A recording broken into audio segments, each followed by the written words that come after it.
actually, just quickly, apropos of that, Yron, you've said this in the past, but just again, apropos of your point about people in the White House listening, could you briefly tell the story of how Ayn Rand's influence helped change the draft in America today? Because it was a big issue, was it 35, 40 years ago, and a lot of people don't know that, and there's a little story that I'd love if you would share with me so I know it once again. Sure. I mean, as hopefully everybody knows, in the 1960s, there was a draft in the United States. If you were 18, you were drafted into the Army. There were some exceptions if you went to college.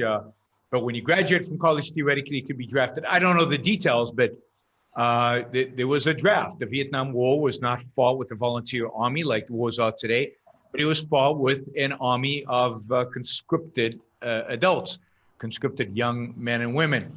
I think it was only men.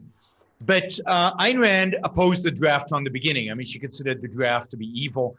It's, talk about coercion and using coercion by the state in order for, to exercise state power, to go to wars that the president and the state have decided are good wars, to sacrifice your life whether you believe in the war or not. So she was a huge opponent of the draft and wrote about it in the 1960s and spoke about it in the 1960s. And there were a number of people in the Nixon administration who were affiliated with Ayn Rand in those days. And maybe the most prominent in this context, probably the most important one, was Martin Anderson. And Martin Anderson was appointed to a committee that Nixon put together to study the draft after he got elected in 1968. And the committee came back with a recommendation to eliminate the draft, which motivated Nixon ultimately to eliminate the draft. And I do not know the date of when he actually eliminated the draft. It was in the early 1970s. And Martin Anderson was clearly an influence in that committee. And he was one of Ayn Rand's kind of circle, one of the people in the so-called collective, one of the people attending some of the meetings and heavily influenced by Ayn Rand. There were probably others in that committee influenced by her. At the time, there were really only two prominent intellectuals on the right advocating for the elimination of the draft. And those were Ayn Rand and Milton Friedman. And both of them, in a sense, had representatives or had influence on the people on the committee that did away with the draft. And there's no question in my mind that she had a strong, there's a strong causal relationship between her advocacy against the draft and the elimination of the draft.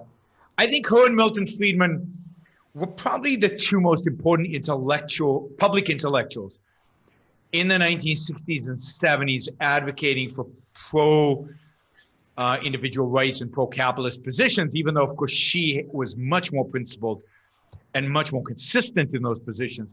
Milton Friedman was dependent on the issue, and he often compromised in disastrous ways.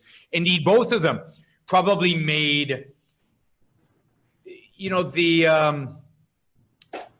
word capitalism cool again. In the 1950s and 60s, capitalism was a swear word. It was a negative term. And by the 1970s, late 1970s, early 1980s, by the time Ronald Reagan is elected, capitalism is a positive word. And again, I think that's Ayn Rand, Atlas Shrugged, Capitalism Not Known Ideal, and Milton Friedman with his books on capitalism. Do you think, just quick follow-up, yeah. Do you foresee that the draft could ever make a comeback in this country?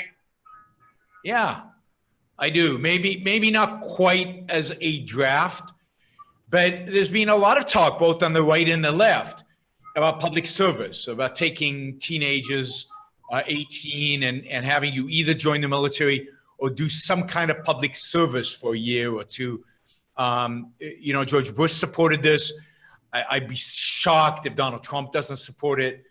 And certainly people on the left support it. So as we see an increase in nationalism, as we see greater and greater frustration with so-called, snowflake generation or people, we continue to describe young people as weak and pathetic and ignorant, there'll be more and more interest in actually bringing back some kind of national or instituted some kind of national service for the cause, for a cause greater than yourself, you know, and I hear people all the time say, yeah, what these kids need is they need to go into the army. They need to be beaten up in the army a little bit, just to whip into shape, to get them straightened out. They'd be so much better if they went into the army, like those Israeli kids, you know.